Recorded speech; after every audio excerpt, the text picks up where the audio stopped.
एक समय की बात है। एक घने जंगल में एक शक्तिशाली शेर रहता था। वह जंगल का राजा था और सभी जानवर उससे डरते थे। शेर अपनी ताकत और गुस्से के कारण सभी जानवरों पर राज करता था।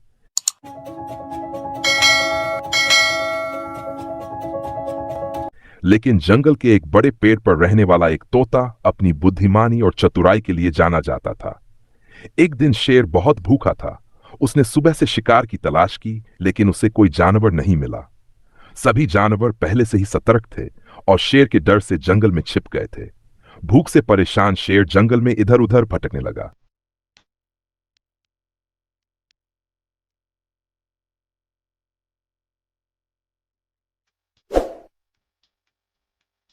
तभी उसकी नजर पेड़ पर बैठे तोते पर पड़ी। शेर ने सोचा, भले ही तोता छोटा है, लेकिन इसे खाकर मेरी भूख थोड़ी तो मिट जाएगी। शेर ने अपनी आवाज को मीठा बनाते हुए कहा, तोता, मेरे प्रिय मित्र, नीचे आओ। मैं तुम्हारे साथ कुछ समय बिताना चाहता हूं। तुम तो जंगल के सबसे समझदार पक्षी हो। तुम्हारे साथ बातें करके मुझे खुशी होगी। तोता समझ गया कि शेर उसे फंसाने की कोशिश कर रहा है। उसने सोचा, अगर मैं नीचे गया तो शेर मुझे जरूर खा जाएगा। मुझे इसे चकमा देना होगा। तोता मुस्कुराते हुए बोला, महाराज, आप तो जंगल के राजा हैं। आपकी बात मानना मेरा कर्तव्य है, लेकिन मुझे लगता है कि आप बहुत थके हुए लग रहे हैं। आपकी आवाज भी सूखी और भारी लग रही है। क्या आपने नदी का ठंडा पानी नहीं पिया? पहले आप अपनी प्यास बुझा लीजिए। इससे आपका गला साफ हो जाएगा और आपकी आवाज में पहले जैसी ताकत आ जाएगी। शेर को तोते की बात सच लगी। उसने सोचा, तोता मेरी भलाई चाहता है। पहले मुझे पानी पीकर तरोताजा हो जाना चाहिए, फिर इसे पकड़ूंगा। शेर तुरंत नदी की ओर चल पड़ा। जैसे ही शेर नदी की ओर गया, तोते ने अपनी चतुराई से समय का फायदा उठाया। वह फुर से उड़कर दूसरे पेड़ पर चला गया, जहां शेर उसे नहीं देख सकता था। जब शेर ने नदी से पानी पी लिया और वापस पेड़ के पास आया,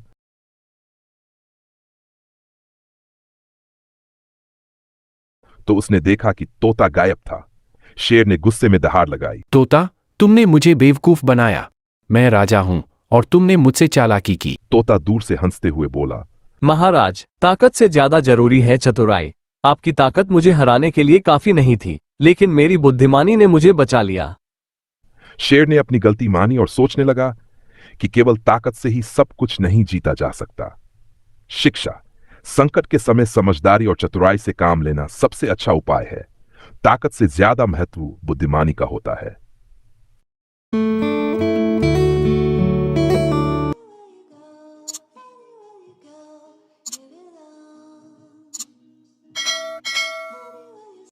एक समय की बात है। घने जंगल में एक बाघ और सियार रहते थे। बाघ जंगल का सबसे ताकतवर और खतरनाक जानवर था। वह अपनी ताकत और दहाड़ से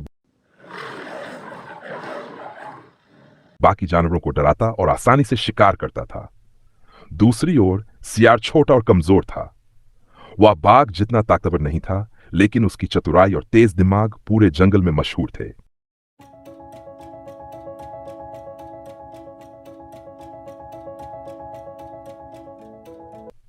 एक दिन बाघ जंगल में शिकार की तलाश में निकला। उसने पूरे दिन इधर उधर भटक कर शिकार ढूंढा, लेकिन कहीं कुछ नहीं मिला। छोटे छोटे जानवर भी उसकी गंध पाकर पहले ही भाग चुके थे।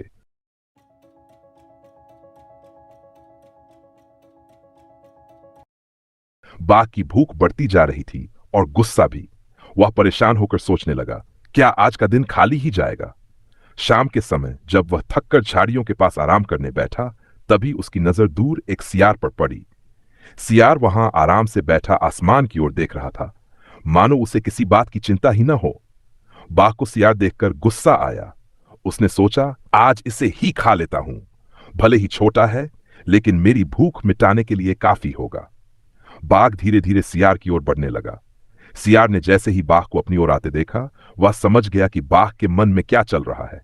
बाघ गुर्राते हुए सियार के पास पहुंचा और बोला, सियार, मैं कई दिनों से भूखा हूं। अब मैं तुम्हें खाकर अपनी भूख मिटाऊंगा। बचने की कोशिश मत करना। सियार डर गया, लेकिन उसने जल्दी ही खुद को संभाला। वह जानता था कि ताकत के मुकाबले वह बाघ का सामना नहीं कर सकता, लेकिन चतुराई से अपनी जान बचाई जा सकती है।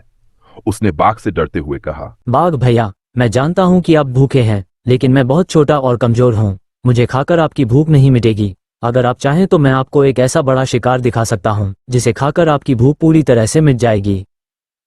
बाघ को सियार की बात पर थोड़ी हैरानी हुई, लेकिन भूख के कारण उसने सोचा कि क्यों न इसे मौका दिया जाए। उसने कहा, ठीक है, मुझे उस बड़े शिकार तक ले चलो, लेकिन याद रखना, अगर तुमने मुझे धोखा देने की कोशिश की तो मैं तुम्हें खत्म कर दूंगा। सियार ने विनम्रता से कहा, भैया, मैं आपको कभी धोखा नहीं दूंगा। चलिए, मैं आपको उस शिकार तक ले चलता हूं। सियार बाघ को जंगल के एक पुराने सूखे कुएं के पास ले गया।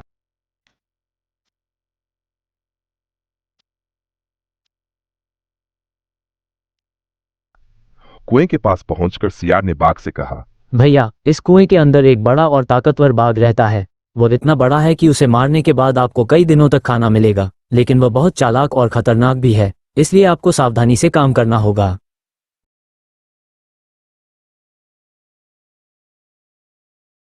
बाघ ने उत्सुकता से कुएं में झांका। जैसे ही उसने झांका, उसे पानी में अपनी ही परछाई दिखाई दी। बाघ को लगा कि सचमुच कुएं के अंदर एक और बाघ है। उसकी आंखें गुस्से से लाल हो गईं। उसने सोचा, इस बाघ ने मेरे जंगल में रहने की हिम्मत कैसे की?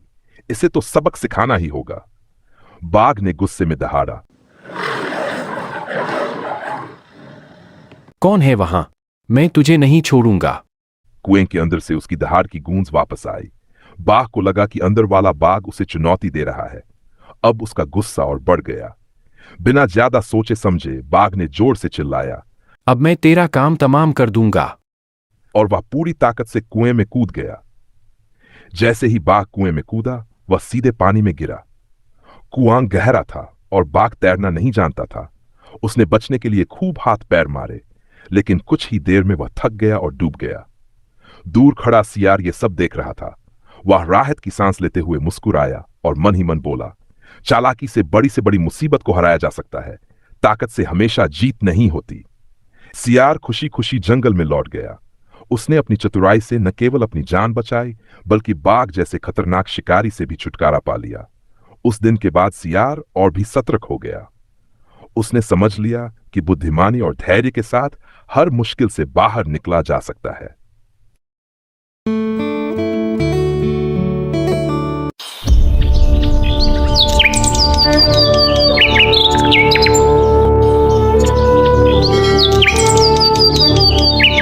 गांव के किनारे एक छोटा सा चरवाहा बालक रहता था। उसकी जिम्मेदारी थी रोज सुबह अपनी भेड़ों को जंगल के पास घास के हरे भरे मैदान में ले जाना। वहां भेड़ें घास चरती और वह एक पेड़ की छांव में बैठकर उन पर नजर रखता।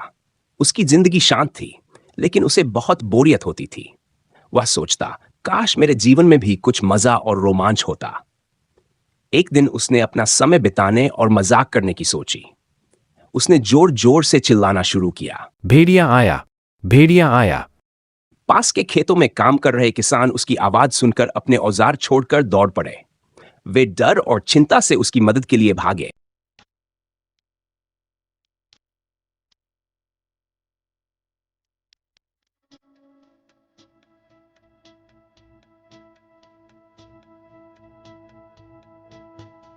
कोई भेड़िया नहीं था। किसान हैरान होकर पूछने लगे, भेड़िया कहाँ है? इस पर बालक जोर जोर से ठहाके मारकर हंसने लगा और बोला, यह तो सिर्फ मजाक था। किसानों को उसकी यह शरारत बिल्कुल पसंद नहीं आई। उन्होंने उसे डांटते हुए कहा, यह मजाक बहुत गलत है। अगर सच में भेड़िया आ गया तो हम कैसे भरोसा करेंगे? किसान गुस्से में वापस अपने काम पर लौट गए।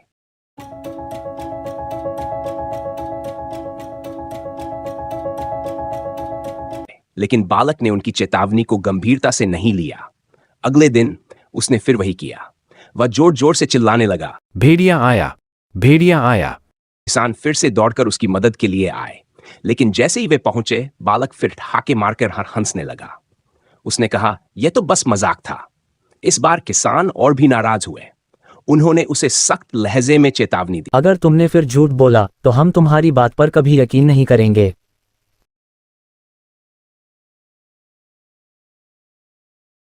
बालक को यह सब मजेदार लगता था। वह बार बार भेड़िया आया कहकर किसानों को परेशान करता रहा। किसान अब उसकी बात को गंभीरता से लेना बंद कर चुके थे। कुछ दिनों बाद जब वह अपनी भेड़ों को चरा रहा था, तो सचमुच एक भेड़िया वहां आ गया। भेड़िया उसकी भेड़ों पर हमला करने लगा। बालक डर के मारे चिल्लाया, भेड़िया आया, भेड़िया आया, मेरी मदद करो। लेकिन उसकी आवाज सुनकर किसान सोचने लगे, ये फिर मजाक कर रहा होगा, अब हम इसकी बातों पर यकीन नहीं करेंगे। किसी ने भी उसकी मदद के लिए नहीं दौड़ा। भेड़िया उसकी कई भेड़ों को मारकर खा गया। बालक ने डर और दुख के साथ दौड़ते हुए किसानों के पास जाकर कहा, आज सचमुच भेड़िया आया था। उसने मेरी कई भेड़ों को मार दिया। मैं सच कह रहा था। किसानों ने गहरी सांस लेते हुए कहा, तुमने इतने झूठ बोले हैं कि अब तुम्हारी सच्चाई पर यकीन करना मुश्किल हो गया। तुम्हारी शरारतों ने तुम्हारा भरोसा तोड़ दिया। बालक को अपनी गलती का गहरा एहसास हुआ। उसे समझ में आया कि झूठ बोलने और दूसरों को परेशान करने से उसका ही नुकसान हुआ। उसने मन ही मन ठान लिया कि वह अब कभी झूठ नहीं बोलेगा और हमेशा ईमानदार रहेगा।